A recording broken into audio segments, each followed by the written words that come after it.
దేవునికి స్తోత్రం. హల్లెలూయా.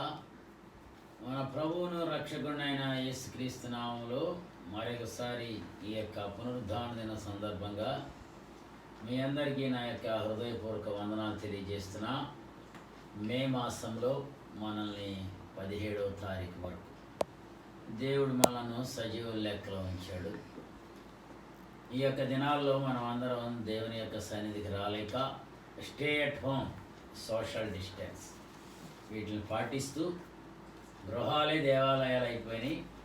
గృహాల్లో ఉన్న వాళ్ళందరూ ఈ యొక్క ఆదివారం సంఘ కాపరి చెప్తున్న ప్రసంగాలను లైవ్లో వీక్షిస్తూ రికార్డింగ్ మెసేజ్లు వింటూ ఏక సమయంలో ఏకాత్మతో ఏక మనసుతో అందరూ దేవుని యొక్క వాక్యాన్ని వీక్షిస్తున్నారని విశ్వసిస్తున్నాను. మీ ప్రార్థనా అవసరతలు తెలియచేయండి. మరి ముఖ్యంగా సంఘ కాపరిగా ప్రతి ఒక్కరి కొరకు కూడా విజ్ఞాపన చేస్తున్నాను.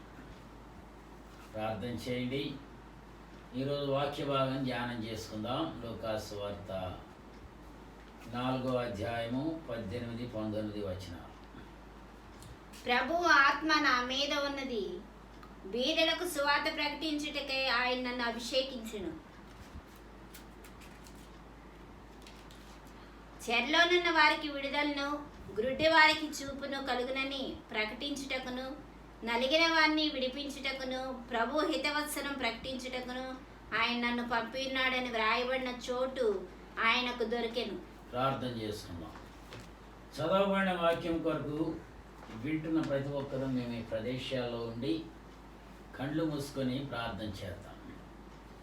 పరిశుద్ధాత్మ యొక్క నడిపింపు కొరకు ప్రార్థన చేద్దాం.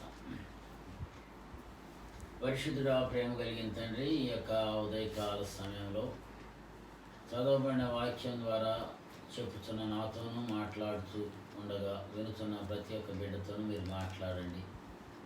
నా జ్ఞానం కాదు, నేను గొప్పవాడిని కాదు.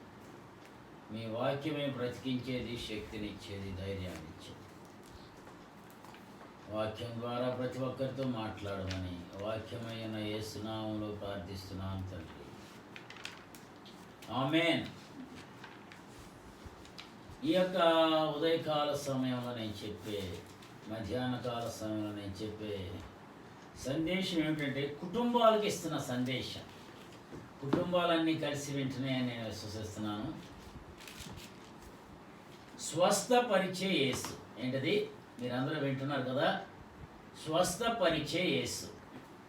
చదవబడిన వచన భాగంలో బీదలకు సువార్త ప్రకటించడానికి ప్రభు యొక్క ఆత్మ నా మీద ఉన్నది అంటున్నారు. దేవుని యొక్క ఆత్మ మన మీద ఉండాలి. దేవుడు స్వస్థపరిచే దేవుడు, ఆశీర్వదించే దేవుడు. గుడ్డి వారికి చూపు, స్వస్థతలు. ఈవేళ ఎప్పటి వరకు ప్రజలందరూ స్వస్థతలనే ఆశించారు, కానీ స్వస్థత చేకూర్చే యేసు ప్రభుకు మాత్రం లోబడలా. స్వస్థతలు అంటే ఎంత దూరమైనా వెళ్ళటానికి వెనుకంజ వేయలేదు, వేస్తుండలేదు. ఎక్కడికైనా ఏది చేయాలన్నా రెడీ స్వస్థత అంటే. కానీ ఆత్మకు స్వస్థత కావాలి. యేసు ప్రభు ఈ భూమి మీదకు వచ్చినప్పుడు స్వస్థతలు చేశాడు. ఆర్థికంగా వెనుకబడిన వారికి ఆర్థిక పరిపుష్టి కలుగు చేశాడు. గుడ్డి వారికి చూపునిచ్చాడు, కుంటి వారికి కాళ్ళు ఇచ్చాడు. కానీ అవే హైలైట్ చేసుకోవాలా. ఈ దినాల్లో చాలామంది అవి హైలైట్ చేసుకుంటున్నారు. పరిచర్యలో ఒక భాగం మాత్రమే అది. ఆయన స్వస్థపరిచాడు, చనిపోయిన వాళ్ళని బ్రతికించాడు. కాబట్టి స్వస్థత అనేది యేసు ప్రభుని ఈ దినాల్లో స్వస్థపరిచే దేవుడుగానే చూపిస్తున్నారు. కానీ మన ఆత్మకు స్వస్థత కావాలి. వాక్యం చదువుకుంటూ వాక్య ప్రకారం జీవిస్తూ వెళ్తుంటే దానంతటా అదే మనకి బలాన్ని ఇస్తుంది. స్వస్థపరిచే యేసు గురించి కొన్ని విషయాలు చెప్పాలని ఆశపడుతున్నా. యోబు గ్రంథం 16వ అధ్యాయము 14వ వచనం. కన్నం మీద కన్నము వేసి ఆయన నన్ను విరగ్గొట్టెను, పరుగులెత్తి సూర్యుని వలె నా మీద పడెను. చాలు. ఇక్కడ యోబు చెప్తున్న మాట ఏమిటంటే, పరుగులెత్తి సూర్యుని వలె నా మీద పడెను. నీ జీవితంలో ఒక్కొక్కటిగా శ్రమలు, శోధనలు, వెంటపడి వస్తున్నాయా? ఇవాళ అదే అట్లాగే ఉంది కదా పరిస్థితి. శ్రమలు వస్తున్నాయి, ఈ శోధనలు వస్తున్నాయి. వీటిని చూసి దిగులు పడొద్దు. మనం ధైర్యం తెచ్చుకోవాలి. Be brave and courageous. ఇటువంటి వారి కొరకు యేసుక్రీస్తు ఈ లోకానికి వచ్చాడు. మనము ఆయనను నమ్ముకోవాలి. ఆయన నమ్మటం ద్వారానే స్వస్థత. మీకు ఒక సత్యాన్ని, ప్రార్థన అనేది ఒక గొప్ప communication. Prayer is a communication between God and man. Prayer is like a bridge between God and man. Invest your time in prayer. God will bless you. So give priority to prayer in your life. Anywhere you go, wherever you go, starting praying and God's presence will come and will bless you. Pray without ceasing. ఒక దినాన్ని ప్రార్థనతో ప్రారంభిస్తే రాత్రి పాపాలు ఒప్పుకోవలసిన అవసరత లేదు. ప్రార్థనతో ప్రారంభించిన దినములలో దేవుడు నిన్ను పాపంలో పడిపోకుండా తప్పిస్తూ ఉంటాడు. ఎంతో ఎక్కువ సేవ చేసి ప్రార్థన లేకుండా ఫలింపలేని సేవ ఎప్పటికైనా పతనం అయ్యే అవకాశం ఉంటుంది. తక్కువ సేవ చేస్తున్నా ఎక్కువ ప్రార్థించే సంఘం ఉద్యోగం కలిగి ఉంటుంది, అభివృద్ధి పొందుతుంది. అందుకే ప్రార్థించే సంఘాలుగా తయారవ్వాలి ఈ దినాన మనం అందరం.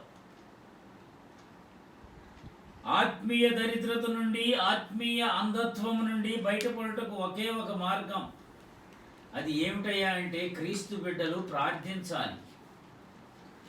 ప్రార్థించాలి. మరలా చెప్తున్నాను ఏంటయ్యా అంటే ప్రార్థించాలి అని పరిశుద్ధ లేఖనాలు హెచ్చరిస్తున్నాయి. మన జీవితంలో ఒక్కొక్కటిగా వస్తున్న ఈ శ్రమలు, యెషయా గ్రంథం 59వ అధ్యాయము 1వ వచనం. శ్రమలు వస్తున్నాయి, శోధనలు వస్తున్నాయి. ఈ శోధన అయిపోయిందిలే, ఈ బాధ అయిపోయిందిలే అనుకుంటే దాని వెనకాల మరొకటి. రక్షింపనేరకయుండినట్లు యెహోవా హస్తము కొరచకాలేదు. రక్షింపనేరకయుండినట్లు యెహోవా హస్తము కొరచకాలేదు. విననేరకయుండినట్లు ఆయన చెవులు మందము కాలేదు. విననేరకయుండినట్లు ఆయన చెవులు మందము కాలేదు. మీ దోషములు మీకును మీ దేవునికి అడ్డముగా వచ్చెను. మీ పాపములు ఆయన ముఖమును మీకు మరుగుపరిచెను కనుక ఆయన ఆలకింపుకున్నాడు. యేసు ప్రభు ఈ లోకానికి వచ్చాడు కాబట్టి నీవు ఆయన నమ్ముకోవాలి. స్వస్థత కావాలి అంటే ఆయన నమ్ముకోవాలి. ఇన్నాళ్ళు ఎక్కడ పడితే అక్కడ ఈ దినాల్లో స్వస్థత సభలు జరిగాయి, ఉద్యోగ సభలు జరిగాయి, సువార్త సభలు జరిగాయి. ఈ సభలకి చాలామంది ఆశతో వెళ్ళేవాళ్ళు. కొంతమంది ఏమో వాక్యాన్ని వినడానికి వెళితే, కొంతమంది ఏమో స్వస్థతల కోసం వెళ్ళేవాళ్ళు, కొంతమంది ఏమో విమర్శించడానికి వెళ్ళేవాళ్ళు. అప్పటి నుంచి ఇప్పటి వరకు అటువంటి గుంపులు ఉంటూనే ఉన్నాయి. కానీ మనము ఆయనను నమ్ముకుంటేనే స్వస్థత. బైబిల్ గ్రంథంలో కూడా దేవుని వాక్యం ఏమని సెలవిస్తుందంటే, నమ్ముట నీ వలన అయితే నమ్మువానికి సమస్తము సాధ్యం. నమ్మకము లేని యెడల నేను నిన్ను అబద్ధికునిగా చేసిన వాడిని అవుతానంటాడు. నమ్ముతున్నావా? రక్షింపనేరకయుండినట్లు ఆయన హస్తం కొరచకాల. ఇవాళ ఆయన హస్తం చాపితే ఈ కరోనా తెగులు వెళ్ళిపోతుంది. మన పాపాలు మనకి ఆయనకి అడ్డంగా వచ్చేసినాయి అంట. నేనేం పాపం చేశానండి అంటారు చాలామంది. మనం అందరం పాపం చేస్తూనే ఉన్నాం ప్రతిరోజు. రకరకాల పాపాలు, శరీర పాపాలు, ఆత్మీయ పాపాలు, లోకానుసారమైన పాపాలు. ఏదో విధంగా పాపానికి మనం దేవునికి దూరం చేయటానికి పాపం మనల్ని వాడుకుంటుంది. గడిచిన దినాల్లో మీకు పాపం గురించి చెప్పా. పాపము అంటే పాములాగా పట్టుకొని ముడివేసేది అని. దేవుడి లోకంలోనికి రావడానికి ముఖ్యమైన ఉద్దేశం ఏమిటయ్యా అంటే విరిగి నలిగిన హృదయాలను మనుష్యులను ఆదరించుట కొరకు ఓదార్చడానికి వచ్చాడు. నువ్వు దేవుణ్ణి నమ్ముకోకుండా, ఆయన నమ్ముకోకుండా, నేను నమ్ముకోను కానీ నాకు స్వస్థత కావాలి, నేను లోబడను కానీ నా కార్యాలు జరగాలి. మనం అన్నం తినకుండా ప్రక్కవాడి తింటే మన కడుపు నిండుతుందో చెప్పండి? మనం పని చేయకుండా పక్కవాడి చేస్తున్నారులే, నేను ఆయన ప్రక్కన ఉంచుంటానులే అంటే మనకు జీతం ఇస్తారా? మనం ఇవన్నీ తెలుసుకుని కూడా ఒక్కోసారి మూర్ఖంగా ప్రవర్తిస్తూ ఉంచాం. కీర్తనల గ్రంథం 143 అధ్యాయము 3వ వచనం. ఇక్కడ కీర్తనకారుడు అయిన దావీదు అంటాడు, అనేక విషయాల్లో మనము స్వస్థపరిచే దేవుని దగ్గరికి నమ్మకంగా రాలేకపోతున్నాం. శత్రువులు నన్ను తరుముచున్నారు, వారు నా ప్రాణము నేల పడగొట్టుచున్నారు. చిరకాలం క్రిందట చనిపోయిన వారితో పాటు గాఢాంధకారంలో నన్ను నివసింపజేయుచున్నారు. కావున శత్రువులు తరుముతున్నారు. కీర్తనకారుడైన దావీదు అంటున్నాడు, నా ప్రాణమును నేల పడగొట్టుచున్నారు. నేను చెప్పేది, యేసు ప్రభు స్వస్థపరుస్తాడు. ఎలా స్వస్థపరుస్తాడు అంటే, మనకు ఒక్కొక్కటిగా శ్రమలు, బాధలు, ఇబ్బందులు వస్తున్నప్పుడు వాటిని చూసి మనం పారిపోయేటట్టు కాదు, వాటిని ఎదుర్కొని మనం దేవుని దగ్గర నమ్మకంగా ఉండేటట్టు చేస్తాడు. ఒక వ్యక్తి ప్రతిరోజు శ్మశానం ప్రక్కగా నడిచి వెళ్తుంటున్నాడు. ఒకరోజు అలాగున వెళ్ళే సమయంలో ఒక గుంట త్రవ్వబడింది. అది చీకటిగా ఉండడంతో అది కనబడక అందులో పడిపోయాడు. ఆయన పైకి రాలేకపోయాడు. ఎంతో ప్రయత్నించాడు కానీ కుదరలా. అదే మార్గంలో ఒక వ్యక్తి వెళుతూ అతను పడిపోయాడు. ఎంత ప్రయత్నించినా లేవలేకపోయాడు. అప్పుడు మొదటి వ్యక్తి, మీరు పైకి ఎక్కలేరు, ఇక్కడే ఉంటారు అని చెప్పేసరికి దయ్యం వచ్చి కానీ మాట్లాడుతుందేమో అని భయంతో వణికి చచ్చిపోయాడంట. ఈ విధంగా అపవాది మనల్ని చీకటి అనే గుంటలోనికి పారద్రోయాలని చూస్తుంది. మనము ఆ గుంటలో చిక్కుకొని పైకి రాలేక సతమతమైపోతున్నాం. ఈ పాపమనే గుంటలోకి, లోకమనే గుంటలోకి స్వస్థత అనేది దేవుడిచ్చేది. దావీదు ఇక్కడ అంటున్నాడు, శత్రువులను తరుముతున్నాను. మనల్ని అనేక రకాల శత్రువులు తరుగుతూ ఉంటారు. అటువంటి శత్రువులు వచ్చినప్పుడు, అదే కీర్తన గ్రంథం 60వ అధ్యాయం 11వ వచనంలో, ఒకరు పైకి లేవదీసేవాళ్ళు అయితే ఒకరు కృంగదీసేవాళ్ళు. లోకంలో ఇటువంటి వాళ్ళు ఎక్కువగా ఉంటారు. మనుషుల సహాయం వ్యర్థము, మనుషుల సహాయం వ్యర్థము. శత్రువులను జయించుటకు మాకు సహాయము దయచేయము. చాలండి. దావీదుకి ఎన్నో శ్రమలు వచ్చినాయి. దావీదు ఇంట్లో ఆఖరివాడు. అన్నదమ్ములు అందరూ కూడా ఆయన తిట్టేవాళ్ళు. ఇంట్లో ఆఖరివాడు కదా అని చెప్పి వాళ్ళ నాన్నగారు ఆయనకి గొర్రెలను ఇచ్చి మేపమని చెప్పాడు. ప్రవక్త అయిన సమూయేలు గారు వచ్చి ఆయన అభిషేకిద్దామని చెప్పి ఆ ఇంట్లో వాళ్ళందరినీ వెళితే ఒక్కళ్ళ మీద కూడా, ఇంట్లో ఉన్న అన్నదమ్ములందరి మీదకి ఎవరి మీద కూడా అభిషేకం వెళ్ళా. తండ్రి గారు కూడా దావీదుని మర్చిపోయాడు.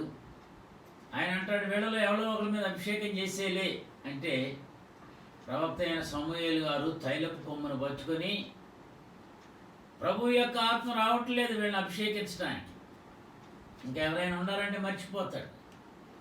చివరికి గుర్తొచ్చి, ఆఖరి వాడు ఉన్నాడు, వాడు గొర్రెలను కాచుకుంటున్నాడు, కానీ చాలా దూరాన్ని ఉన్నాడు, రావడానికి టైం పడుతుంది అంటే, ఆయన వచ్చేదాకా నేను కూర్చునే ఉంటాను. దేవుని యొక్క ప్రణాళిక మన పక్షంగా ఉంటే ఎవరు ఎన్ని అవాంతరాలు తీసుకొచ్చినా, ఎవరు ఎన్ని విధాలుగా పాడు చేయాలని చూసినా మనకు జరగాల్సింది జరుగుతుంది. హల్లెలూయా చెప్పండి అందరూ. దావీదు ఇక్కడ ఎన్నో శ్రమలు వచ్చినాయి. ఆ గొర్రెలను కాస్తుంటే ఎలుగుబంటి వచ్చింది, ఆ గొర్రెలను కాస్తుంటే సింహం వచ్చింది, అనేక రకాల శ్రమలు. మనుషుల సహాయం వ్యర్థం. మనుషులను, రాజులను ఎవరి దగ్గరికి వెళ్ళి సహాయం కోరలా, దేవుని సహాయం మాత్రమే కోరాడు రాజుగారు. దావీదు ప్రతి విషయంలోనూ దేవుని సహాయాన్ని కోరాడు. ఈ లాక్డౌన్ దినాల్లో మనం అందరం నేర్చుకోవాల్సిన ఒక ఆత్మీయ సత్యం ఏమిటంటే మనందరం కూడా దేవుని వైపే చూస్తున్నాం అని విశ్వసిస్తున్నాం. ప్రపంచమంతా దేవుని వైపే చూస్తుంది. మన జ్ఞానం కూడా దేవుడే ఇవ్వాలని అడుగుతున్నాం. ఈ వైరస్కి విరుగుడు కూడా కనపడాలి, అది దేవుడు ఇవ్వాలని ప్రార్థన చేస్తున్నాం. సామెతల గ్రంథంలో అంటాడు 23వ అధ్యాయం 18వ వచనంలో, ఎన్ని శ్రమలు వచ్చినా ఎన్ని బాధలు వచ్చినా దావీదు దేవుని వైపే చూచాడు. ఇటువంటి కరోనాలు రాని, ఎబోలాలు రాని, ఆంథ్రాక్స్లు రాని, ఎయిడ్స్ రాని, సార్స్ రాని, ఎన్ని రకాలు ఇచ్చినా దేవుడే మనల్ని కాపాడేవాడు. స్తోత్రం చెప్పండి గట్టిగా మీ గృహాల్లో అందరూ. హల్లెలూయా. 23వ అధ్యాయం 18వ వచనం, నిశ్చయముగా ముందుగతి రానే వచ్చును, నీ ఆశ భంగము కానేరదు. మనకు శోధనలు వచ్చినప్పుడు యేసుక్రీస్తును మాత్రమే చూడాలి.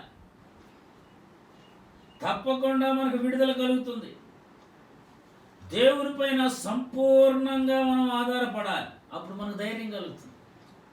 The complete man from Raymond's అంటారు చూసారా.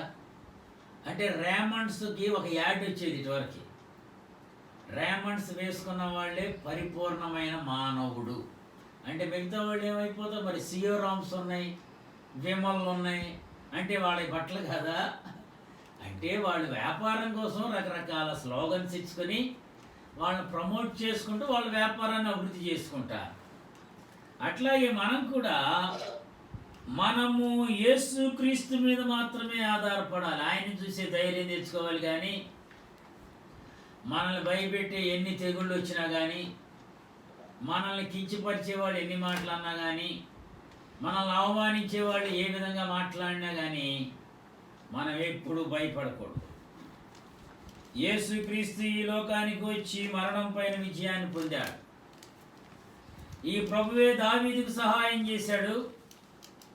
దావీదు శత్రువులందరినీ నిర్మూలన చేశాడు. చూడండి బైబిల్ గ్రంథంలో మనం చూస్తే దావీదుకి యుద్ధం చేయటం రాదు, దావీదుకి కత్తి పట్టుకోవటం రాదు, దావీదుకి యుద్ధ కవచాలు ధరించుకోవటం కూడా నేను ధరించుకోలేకపోతున్నాను అంటాడు.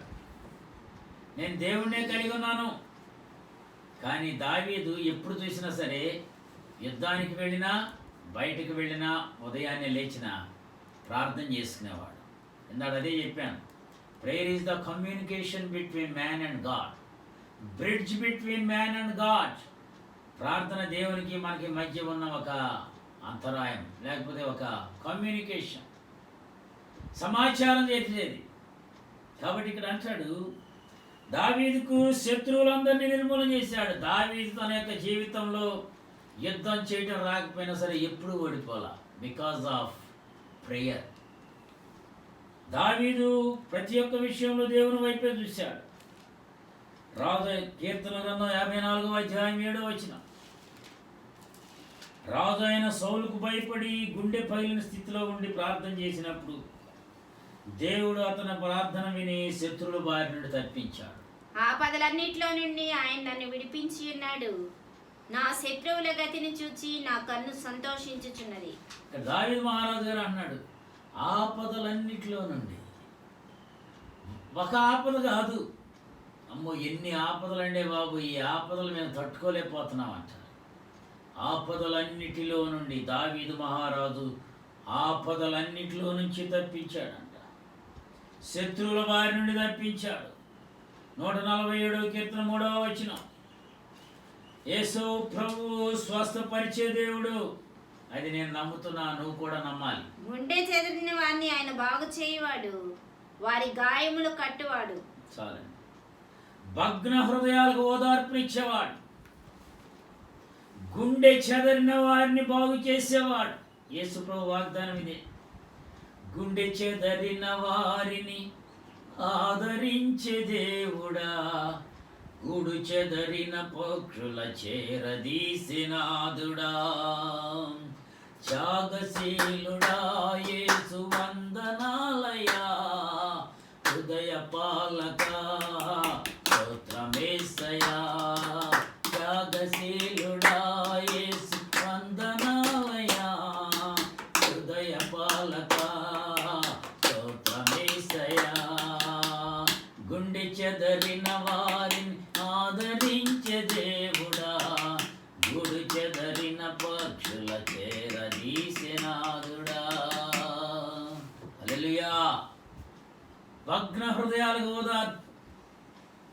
యేసు ప్రభు యొక్క వాగ్దానం ఏమిటంటే గుండె చెదరిన వారిని. వాళ్ళ చాలామందికి ఏమంటే నా గుండె కూడు పెడతలేదండి, మా పిల్లలు చేసే పనులకు నాకు నెమ్మది ఉండలేదండి, మా ఇంట్లో పరిస్థితులకు నాకు నెమ్మది ఉండలేదండి. నెమ్మది లేకపోయిన వాళ్ళని దేవుని దగ్గర తీసుకొని రండి, ప్రార్థన చేద్దాం. ఏం మ్యాజిక్ లేవు ఇక్కడ, ఏ విధంగానూ మనం వాళ్ళని మాయ చేయట్లా. అమ్మా కళ్ళు మూసుకో, మోకరించు, నీకు వచ్చిన ప్రార్థన దేవున్నాడు. మత్తయి సువార్త 9వ అధ్యాయం 12వ వచనం. గుండె చెదరిన వారిని బాగు చేసే దేవుడు. ఆయన ఆ మాట విని రోగులకే గాని ఆరోగ్యం గల వారికి వైద్యులు అక్కర్లేదు కదా. చాలండి. యేసు ప్రభు ఈ లోకంలోకి వచ్చింది రోగుల కోసమే. ఇంకా ఎంతకాలం నీ కోసం? మనం అందరం రక్షించబడ్డాం, మనం అందరం మారు మనసు పొందాం, మనం అందరం ఒకే పాత్రలోని తాగుతున్నాం, ఒకే శరీర మాంసాలను భుజిస్తున్నాం. ఇంకా నన్ను పట్టించుకుంటలేదు, నా దగ్గరికి రావట్లేదంటే ఎట్లా? మనం రోగులం కాదు, ఇంకా రోగులు బోళ్ళంత మంది ఉన్నారు. రోగులకే కానీ ఒక సహోదరి కాలేజీ రోజుల్లో దేవుడు ఎన్నో అద్భుత కార్యాలు చేశాడు. పరిశుద్ధాత్మ అభిషేకాన్ని పొందనిస్తే పరిస్థితుల పట్ల దేవునికి దూరం అయిపోయింది. కాలేజీ రోజుల్లో యవనస్తులుగా ఉన్నప్పుడు అన్ని రకాల ఆటలు పాటలు ఆనందిస్తూ ఉంటారు. అట్లా ప్రార్థనా కుటుంబంలో నుంచి దూరం అయిపోయి దేవునికి దూరం అయిపోయి చివరకు దేవుని దగ్గర నుండి దూరం అయిపోయి చాలా ఆశీర్వాదాలు కోల్పోయింది. ఒకప్పుడు ఒక మీటింగ్లో ఒక గొప్ప దైవజనుడు, అభిషక్తుడైన దైవజనులు గుండె చెదరిన వారిని బాగు చేసేవాడు దేవుడు అనగా దేవుడు ఆవిడని తాకి ఆశీర్వదించాడు. దేవుడు మన హృదయాల్లోనికి వచ్చి నివసించాలని కోరుతున్నాడు. కానీ మన హృదయాల్లోకి దేవుడిని ఆహ్వానిస్తున్నామా? మన హృదయాల్లోకి లోకం వస్తుంది, మన హృదయాల్లోని కోరికలు వస్తున్నాయి. 119వ కీర్తనలో అంటాడు 50వ వచనం, మన హృదయం ఎప్పుడు లోక సంబంధమైన వాటితోనే నిండిపోతుంది. కానీ మన హృదయంలో దేవుని యొక్క వాక్యము, దేవుని యొక్క క్రియలు, దేవుని యొక్క పద్ధతులు, దేవుని యొక్క తలంపులు ఇవి ఉంటే ఎంత బాగుంటాయి. 119వ కీర్తన 50వ వచనం, నీ వాక్యము నన్ను బ్రతికించి ఉన్నది, నా బాధలో ఇదే నాకు నెమ్మది కలిగించుచున్నది. ఆయన వాక్యంలో పునరుద్ధాన శక్తి ఉంది. పునరుద్ధానము అంటే పునరుజ్జీవించటం. వాక్యం చదివితేనే బ్రతికేస్తాడా అంటే నీ వాక్యము సజీవమైనదై బలము కలిగినదై రెండంచుల ఖడ్గము కంటే వాడిగలది అయి ప్రాణాత్మను దేహమును మూలుగును విభజించునంత మట్టుకు దూరుచు ఆలోచన కలుగు చేస్తుంది అంటాడు యాకోబు. దేవుని యొక్క వాక్యాన్ని మనం శ్రద్ధగా చదవాలి. అప్పుడు ఆ వాక్యం మనల్ని ఆలోచింపజేస్తుంది, ఆ వాక్యం మనకు శక్తినిస్తుంది, ఆ వాక్యం మనకు బలాన్ని ఇస్తుంది. అది ఎనర్జీ టానిక్.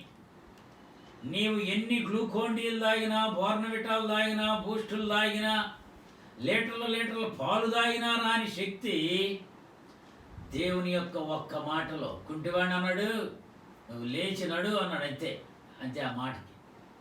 ఆయన అంటమే కాదు, ఆయన శిష్యులు పేతురు యోహానులు శృంగారం అనే దేవాలయం దగ్గరికి వెళ్ళిపోయి అందరూ ఏం డబ్బులు వేస్తారని చెప్పి ఆ యొక్క పుట్టినది మొదలుకొని కుంటివాడు ఒకటి చూస్తూ ఉంటే పేతురు యోహానులు అన్నారు, వెండి కానీ బంగారం కానీ మా దగ్గర లేవురా బాబు, మా దగ్గర మాత్రం ఒకటి ఉంది, నువ్వు ఊహించండి. నజరేయుడైన యేసునామంలో లేచి నడు. యేసునామంలో అటువంటి శక్తి ఉంది, అది మనకు కూడా ఇచ్చాడు దేవుడు. నీవు నేను కూడా విశ్వసించి యేసునామంలోనే చేయాలి. కానీ పాస్టర్ గారి విజయ్ కుమార్ నామం విశ్వాసులున్న మీ పేర్లలోనూ జరగదు. ఇది యేసుని నమ్మాలి, యేసునామంలోనే స్వస్థత, యేసునామమే బలపరిచేది, యేసు ప్రభువే మనల్ని ఆదరించేది. స్తోత్రం చెప్పండి గట్టిగా మీ గృహాల్లో. యేసు ప్రభు కార్యాలు చేసేవాడు. దేవుని యొక్క వాక్యం మనం శ్రమల్లో ఏడుస్తూ కష్టపడుతూ ఉండడం దేవునికి ఏమాత్రం ఇష్టంగా. ఇట్టి సమయాల్లో దేవుని యొక్క వాక్కు మనకు పంపి మనకు ఆయన మాటల ద్వారా శక్తిని జీవాన్ని ఇస్తాడు. మనందరూ గృహాల్లోనే ఉంటున్నాం. గృహాల్లోనే ఉండి దేవుని వాక్యం వింటున్నావా, లేకపోతే ఎక్కువసేపు టీవీలు చూసుకుంటూ, సీరియల్స్ చూసుకుంటూ, సినిమాలు చూసుకుంటూ, లేకపోతే ఫోన్లో మాట్లాడుకుంటూ, లేకపోతే చాటింగ్లు చేసుకుంటూ, లేకపోతే కంప్యూటర్లు, ఇలా రకరకాలుగా సమయాన్ని కానీ నువ్వు వ్యర్థం చేస్తున్నావేమో. చేతులు జోడించి చెప్తున్నాను మీకు నేను, దేవునికి ఎక్కువ సమయాన్ని ఇవ్వండి. ఈ సమయాల్లో దేవుని యొక్క పనులకు ఎక్కువ ప్రాధాన్యతనివ్వాలి. ఇర్మియా గ్రంథం 15వ అధ్యాయం 16వ వచనంలో అంటాడు, మనకు స్వస్థత కావాలి, మనకు ఆరోగ్యం కావాలి, మన బిడ్డలు దీవించబడాలి. ఇర్మియా గ్రంథం 15వ అధ్యాయం 16వ వచనం. నీ మాటలు నాకు దొరకగా నేను వాటిని భుజించి తిని, సైన్యములకు అధిపతి యెహోవా దేవా, నీ పేరు నాకు పెట్టబడిన కనుక నీ మాటలు నాకు సంతోషమును, నా హృదయమునకు ఆనందమును కలుగజేయుచున్నవి. అట్లాగే కీర్తన గ్రంథం 19వ అధ్యాయం 10వ వచనం కూడా, దేవుని యొక్క వాక్యం మనకి ఆరోగ్యాన్ని ఇస్తుంది, జీవమునిస్తుంది. అవి బంగారు కంటేను విస్తారమైన మేలిమి బంగారు కంటేను కోరదగినవి. చాలు. What a valuable words we have. బంగారు రాసుల కన్నా, రత్నాల రాసుల కన్నా విలువైనది, బలమైనది, విలువైనది, బలమైనది, మనసుకు ఎంతో ప్రియమైనది, అంటే తేనె తారల కన్నా. ఎంత మంచి పాట. దేవుని యొక్క వాక్యం మనకు ఆరోగ్యాన్ని ఇస్తుంది, మన బ్రతుకుని నాశనం నుండి తప్పిస్తుంది. మేలిమి బంగారు కంటే, ఇవాళ బంగారం కొనండి వెళ్ళి, బంగారం షాపులన్నీ మూసిపోయినాయి. సహోదరులు, బంగారం షాపులన్నీ మూసేశారు లాక్డౌన్ మూలంగా. డబ్బులున్నా సరే బంగారం కొనడానికి లేదు, డబ్బులున్నా వెండి కొనడానికి లేదు, డబ్బులున్నా బట్టలు కొనడానికి లేదు. ఏమైపోయినాయి ఈ డబ్బులు, ఈ బంగారం, ఈ వెండి? నీ వాక్యము నాకు దొరికినప్పుడు నేను భుజించి తిని అంటాడు ఒక చోట. అది నాకు దొరికినప్పుడు క్రొవ్వు మెదడు దొరికింది అంటాడు కీర్తనాకారుడైన దావీదు. జీవితంలో మనం అభివృద్ధి చెందినప్పుడు, మనలో మార్పు కలిగి దేవుణ్ణి వెదకకుండా మర్చిపోతాం. మరలా చెప్తున్నా, ఈ మాట చాలా జాగ్రత్తగా వినండి. మనం అభివృద్ధి చెందేదాకా ఒక వంతు, అభివృద్ధి చెందిన తర్వాత ఇంకొక స్టెప్. అదేమిటయ్యా అంటే, అభివృద్ధి చెందిన తర్వాత మనలో మార్పు వచ్చేస్తుంది, గర్వం వచ్చేస్తుంది, అహంకారం వచ్చేస్తుంది. దేవుణ్ణి వెతకకుండా మర్చిపోతాం. మన జీవితంలో దేవుడు శ్రమలను అనుభవిస్తాడు. ఎంత ఎక్కువగా శోధించబడతామో అంతగా దేవుని మీద ఆధారపడతాం. అమెరికా దేశంలో ఒక గొప్ప విశ్వవిద్యాలయం, వరల్డ్ రాబర్ట్స్ అనే విశ్వవిద్యాలయం, ఒక లిండ్సీ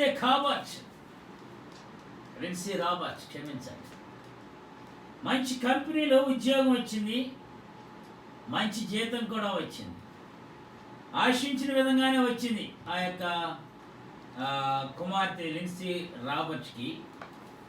కానీ ఆమె యొక్క తల్లి పరిశుద్ధాత్మ ప్రేరణతో ఆ ఉద్యోగం వద్దనేసరికి, ఆ తల్లి మాటకు పరిశుద్ధాత్మరాలు చెప్పిందని చెప్పేసి మా తల్లి ప్రార్థనా పర్రాలని చెప్పి మంచి యూనివర్సిటీలో ఉద్యోగం వచ్చినా సరే విధేయురాలై ఆగిపోయింది.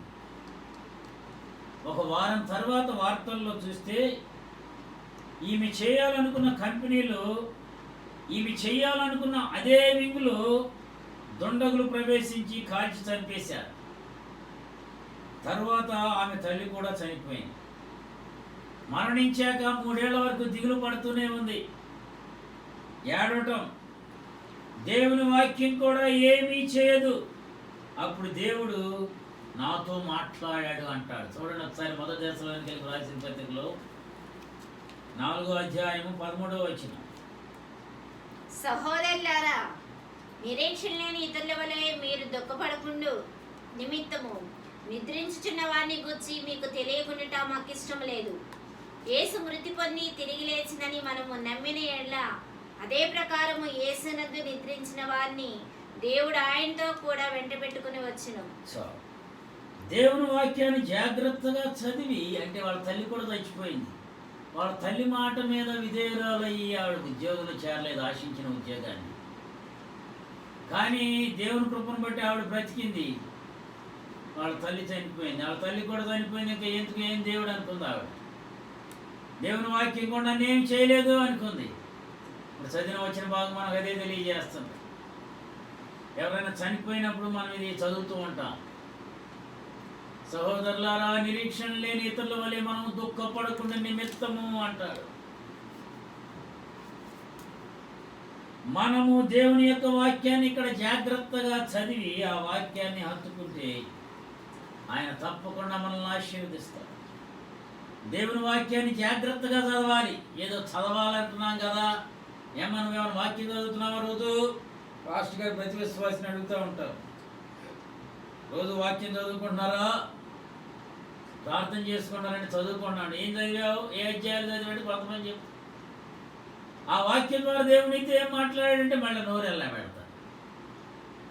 వాక్యాన్ని చాలా జాగ్రత్తగా చదవాలి. ఆయన యొక్క పలుకులు మీ శ్రమల నుండి విడుదల కలుగు చేస్తాయి. ఆయన వాక్కును మీ కొరకు పంపి మీకు స్వస్థతనిస్తాయి. 147వ కీర్తన 3వ వచనం.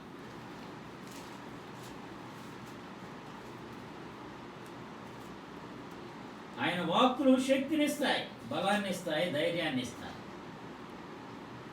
గుండె చెందిన వారిని బాగు చేయవాడు, వారి గాయములు కట్టువాడు.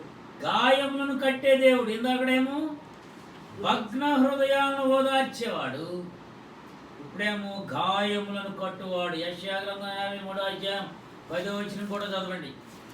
మన గాయములను కట్టి మనలను ఓదార్చేది పరిశుద్ధాత్ముడే. 53:10. అతని నలగొట్టుటకు యెహోవాకు ఇష్టమైను, ఆయన అతనికి వ్యాధి కలుగ చేసెను. అతడు తన్ను తానే అపరాధ పరిహారార్థ బలి చేయగా అతడి సంతానము చూచును.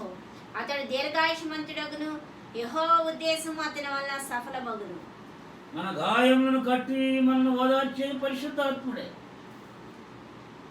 శిలువపై తన ప్రాణాన్ని మన కొరకు అర్పించిన దేవుడు నేడు జీవిస్తున్నాడు. ఆయన జీవించే ఉన్నాడు, అది మనం నమ్మాలి. ఆయన మన గాయాలను కట్టి మార్పుతాడు. ఒక ఉద్యోగస్తుని కుమార్తెకు పెళ్లి కుదిరింది. ఆయన పెళ్లి కార్డులు పట్టుకుని వెళుతున్నాడు, యాక్సిడెంట్ అయింది. ఆయన కాళ్ళకు ఫ్రాక్చర్ అయింది. ఉద్యోగం కూడా ప్రమోషన్లో ఉంది. ఆపరేషన్కి ఏమో 2 లక్షలు ఖర్చు అయింది. అటువంటి సమయంలో వాళ్ళ తల్లి మరి చనిపోయింది. చాలా కాలం ఆ భార్య మంచంలో పడిపోయింది. కానీ ఇక్కడ చదివిన వచ్చిన భాగంలో మీ దుఃఖము సంతోషంగా మారుతుంది. యేసు మీ గాయాలను కట్టి ఓదార్పు కట్టుగా చేస్తాడు అని చెప్పి ఒక టీవీ ప్రోగ్రాం చూస్తున్నప్పుడు ఆయనకు కాళ్ళలో శక్తి వచ్చిందంట. అంటే ఆ టీవీ ప్రోగ్రాం, లైవ్ ప్రోగ్రాం ద్వారా ఈ వాక్యాన్ని వింటున్న మీ యొక్క హృదయాల్లోని కూడా ఈ వాక్యం శక్తినిస్తుంది. నమ్మితే స్తోత్రం చెప్పండి. మీ గృహాలు వాక్యము శక్తినిచ్చేది. నేను మాత్రం శక్తినిచ్చేవాడిని కాదు, నేను దేవుడు వాడుకున్న ఒక సాధనాన్ని మాత్రం. ఆ టీవీ ప్రోగ్రాం చూస్తున్నప్పుడే కాళ్ళలో శక్తి వచ్చింది.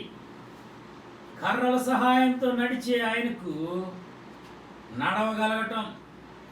నడవటమే కాదు, కర్రలు తీసి పారేసేసి ఆయన కుమార్తె వివాహాన్ని ఘనంగా చేయగలిగాడు.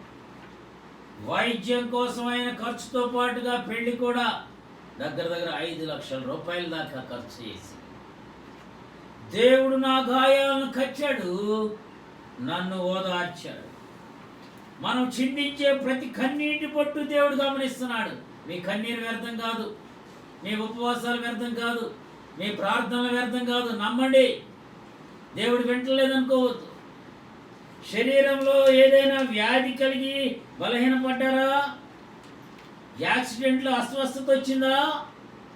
మీ గాయాలన్నీ యేసు ఆయన శరీరంలో భరించాడు. శిలువలో సమస్త వేదనను అనుభవించాడు. మీ గాయాలను కట్టి మిమ్మల్ని ఓదార్చుతాడు. ఎలాగ మీ గాయాలను కడతాడయ్యా అంటే మేలులతో నింపడం ద్వారా. గమనించవలసిన విషయం ఏమిటయ్యా అంటే, ప్రభువా నీవే నా దిక్కు, వేరే దారి లేదు అని విజ్ఞాపన చేస్తే పరిశుద్ధాత్మ శక్తితో అన్య భాషలు వరంతో నింపుతాడట. మనం గాయపడిన హృదయం, రోమిలకు రాసిన పత్రిక 4వ అధ్యాయం 17వ వచనం. మనం దెబ్బలు తిన్నప్పుడు దేవుడు మన నోరు తెరవజేస్తాడు. దెబ్బలు తగలక, ఎటువంటి దెబ్బలు తగిలి కనుక ఇవాళ చాలామంది నోరు తెరిచి ప్రార్థన చేస్తున్నారు. ఈ తెగుల నుంచి విడుదల దయచే ప్రభువా. శ్రమలు ఎదుర్కొన్నప్పుడు దేవుడు పరిశుద్ధాత్మ అభిషేకంతో నింపి మనల్ని మాట్లాడజేస్తాడు. తాను విశ్వసించిన దేవుని ఎదుట, అనగా మృతులను సజీవులుగా చేయవాడును, లేని వాటిని ఉన్నట్టుగానే పిలిచేవాడినైనా దేవుని ఎదుట అతడు మనందరికీ తండ్రి అయి ఉన్నాడు. ఇందును గూర్చి నిన్ను అనేక జనములకు తండ్రిగా నియమించి తిని అని వ్రాయబడి ఉన్నది. ప్రభువా నువ్వే నా దిక్కు, నువ్వే నా శైలం, నీవే నా కోట అని విజ్ఞాపన చేస్తే పరిశుద్ధాత్మ శక్తితో అన్య భాషల వరంతో మనల్ని నింపుతాడు. మనం అడగాలి, ఈ దినాన గృహాల్లో ఉంటున్నాను, నాకు కొన్ని తలాంతులు, అన్య భాషలు మాట్లాడాలి, నీ దర్శనాన్ని చూడాలి, నీ యొక్క స్వరాన్ని వినాలి, నేను అనేకులకు ఆశీర్వాదకరంగా ఉండాలి, నా ప్రార్థనలో అనేకులను బలపరిచేవిగా ఉండాలి. ఇలా ఉండాలి మన ప్రార్థన. మా ప్రార్థన మా దేశాన్ని కాపాడేవిగా ఉండాలి, అన్యులను రక్షించేవిగా ఉండాలి, గుండె చెదరిన వారిని బాగు చేసేవిగా ఉండాలి, గాయపడే వారి గాయాలు కట్టేవిగా ఉండాలి, భగ్న హృదయాల హృదయాలను బలపరిచేవిగా ఉండాలి, స్వస్థపరిచేవిగా ఉండాలి. మనం పరిశుద్ధాత్మ శక్తితో నింపబడినప్పుడు అనూహ్యమైన శక్తితో నింపబడతాం. శరీర ప్రకారంగా ఉంటే ఇహలోక సంబంధమైన కార్యాలను గురించి ఆలోచిస్తూ ఉంటాం. అదే పరిశుద్ధాత్మతో నింపబడితే దివ్యమైన శక్తితో ఆశీర్వాదాలు పొందుటకు అనువైన విశ్వాసం మనలో కలుగుతుంది. ఆ సమయంలో విశ్వాస సహితమైన మాటలు పలుకుతాం. దేవుడు చేసిన మేలులు. ఒక కుటుంబంలో భార్యాభర్తల మధ్య సమస్య వచ్చింది, వివాహం అయిపోయింది, విడాకులు తీసేసుకుందాం అనుకుంటున్నారు. సమస్యలు వచ్చినాయి, పోట్లాడుకున్నారు పెద్ద అని. అప్పుడు వాళ్ళు దైవజన్య వద్దకు వచ్చి ప్రార్థన చేసినప్పుడు, నాకు ఆత్మహత్య చేసుకోవాలనే ఆలోచన పోయి మనసులో నెమ్మది కలిగి క్రొత్త వ్యక్తిగా నిరీక్షణతో జీవించడం, నా భర్త నన్ను చేర్చుకుని ఎంతో సంతోషంగా ఉన్నాడు. ఎప్పుడు జరిగింది అది? దైవజనుని దగ్గరకు వచ్చి ప్రార్థన చేయించుకున్నాం. కీర్తన గ్రంథం 22వ అధ్యాయము 24వ వచనం.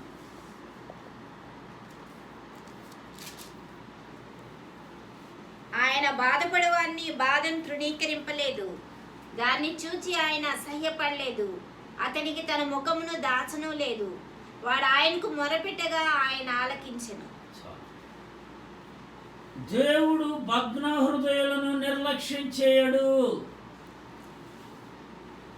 విరిగి నలిగిన వారి నుండి ఆయన ముఖాన్ని చాటేయడు. ఆయన మనమైతే ఇవాళ ఈ లాక్డౌన్ దినాల్లో ఎంతమంది ముఖాలు చాటేసేస్తున్నాము, ఎంతమంది దేవునికి ముఖాన్ని చాటేస్తున్నారు. దైవజనునికి మీ ముఖాన్ని చూపించి ఎంతకాలం అయింది? దేవుని యొక్క మందిరంలో మీ ముఖాన్ని చూపించి ఎంతకాలం అయింది?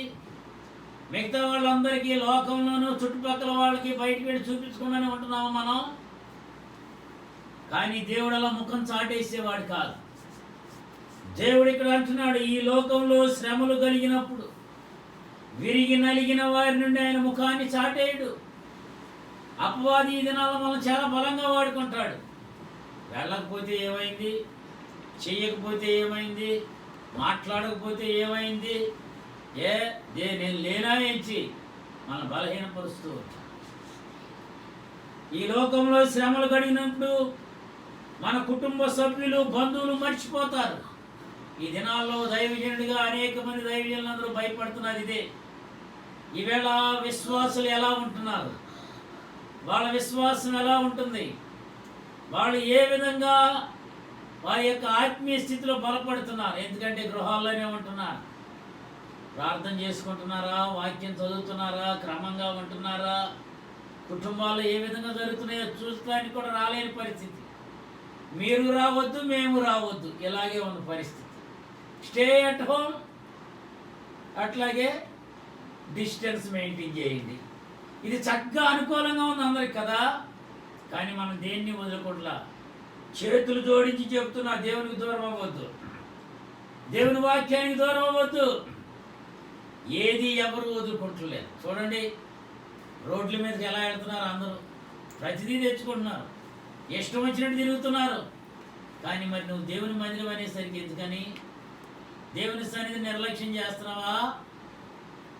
ఆ ఐడియా ఉంటే ఎక్కడైనా బతకొచ్చు అంటారు చూసారా. కనపడాలి, మందిరానికి వెళ్ళాలి అనే ఆలోచన ఉంటే ఎట్లయినా వెళ్తాం. గమనించండి, బంధువులు మర్చిపోవచ్చు, అయితే మన ప్రభువు మర్చిపోడు. భగ్న హృదయులను ఎంతగానో ప్రేమిస్తున్నాడు. గుండెకు కలిగిన గాయాలను కట్టి బాగు చేస్తున్నాడు. మేలులతో మీ నోటిని నింపుతాడు. ఆయన మనతో జీవిస్తాడు. సంతోషభరితమైన జీవితాన్ని కలిగిస్తాడు. మన కొరకు ఆయన తన దేహాన్ని చిత్తగొట్టబట్టుకు సమర్పించుకున్నాడు. యేసుక్రీస్తు తప్పకుండా మన గుండెకైన గాయాన్ని మార్పుతాడు. మీ నోటిని మేలులతో నింపుతాడు. సమృద్ధిగా ఆశీర్వాదాలను అనుగ్రహిస్తాడు. నీవు ప్రతికూలతను ఎదుర్కొంటూ ఉంటే బహుశా లెక్కలోకి వచ్చే పని చేస్తున్నామని గుర్తించు. ప్రతికూలత అంటే అపోజిషన్. ఇవాళంతా మనకు అపోజిషనే నడుస్తుంది, వ్యతిరేకతే. వెళ్ళాలని ఉన్నా, ఇవ్వాలని ఉన్నా, నాకు బలము ఉన్నంత వరకు చేయలేదు నీ కార్యము, బలమంతా పోయాక, బలమంతా పోయాక చేయాలని ఉంది నీ కార్యము. హల్లెలూయా చెప్పండి గట్టిగా మీరు. ప్రతికూలత మనకి ఎదురవుతుంది, మనంతా ఎదురే వస్తుంది. మనకి ఏది చేద్దామన్నా ఎదురే, మాట్లాడదామన్నా ఎదురే, పలకరిద్దామన్నా ఎదురే. కానీ ఈ ప్రతికూలతలో మనము దేవునికి దగ్గరగా వెళ్తున్నామని గుర్తుంచుకోవాలి. మనలో యేసు నివసించినప్పుడు నిలకడగా ఉండే మార్పును ఈ లోకం గుర్తించాలి. మనలో యేసు నివసించాలి. మనలో లోకం కాదు నివసించండి. మనలో పాపం కాదు నివసించాల్సింది. మనలో కోరికలు కాదు నివసించాల్సింది.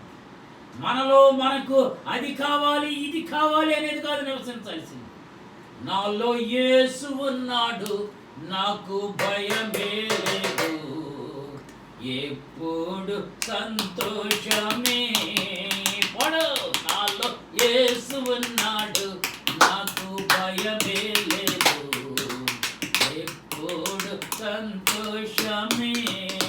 హల్లెలూయా.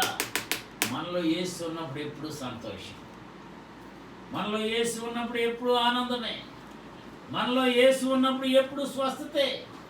యేసును కలిగి ఉన్న జీవితాల్లో ఏ మార్పు ఉండదు. యేసును కలిగి ఉన్న జీవితాల్లో ఏ లోటు ఉండదు. అందరూ తలలు వంచండి. స్వస్థపరిచే యేసు మనకున్నాడు. కళ్ళు మూసుకొని ప్రార్థనలో ఏకీభవిద్దాం.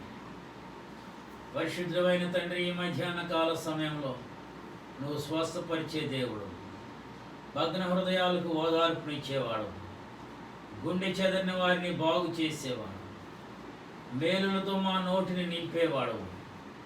ఈ దినాన ప్రభువా మాకున్న ప్రతి సంఘ బిడ్డలను మీ హస్తాలకు అప్పచెప్తుంది. ఈ యొక్క వాచింగ్ టీవీ ప్రోగ్రాం లేకపోతే నాయన యూట్యూబ్ ద్వారా ఆయన వీక్షిస్తున్న నీ యొక్క సంఘ బిడ్డలందరినీ మీ హస్తాలకు అప్పచెప్తున్నాను. వాక్యం ద్వారా ప్రతి ఒక్కరితో మీరు మాట్లాడారని విశ్వసిస్తున్నాను. ప్రతి ఒక్కరిని పేరు పేరుని దీవించండి. మీరే స్వస్థత ఇచ్చేవాడు, మీరే గాయాలను కట్టేవాడు, మీరే అవసరాలు తీర్చేవాడు. మేమందరం విశ్వసించి నీ వైపు చూస్తాం. ఈ యొక్క శ్రమల దినాల్లో, బాధల దినాల్లో మేము మరీ ఎక్కువగా నీ వైపు హత్తుకోవడానికి సహాయం చేయండి. బలహీనంగా ఉన్న రోగులను ముట్టండి, వ్యాధిగ్రస్తులను ముట్టండి. ప్రతి ఒక్కరిపై మీ సన్నిధి కాంతి ప్రకాశింపచేయండి. యేసు నామములో ప్రార్థిస్తున్నాను తండ్రి. ఆమేన్. God bless you.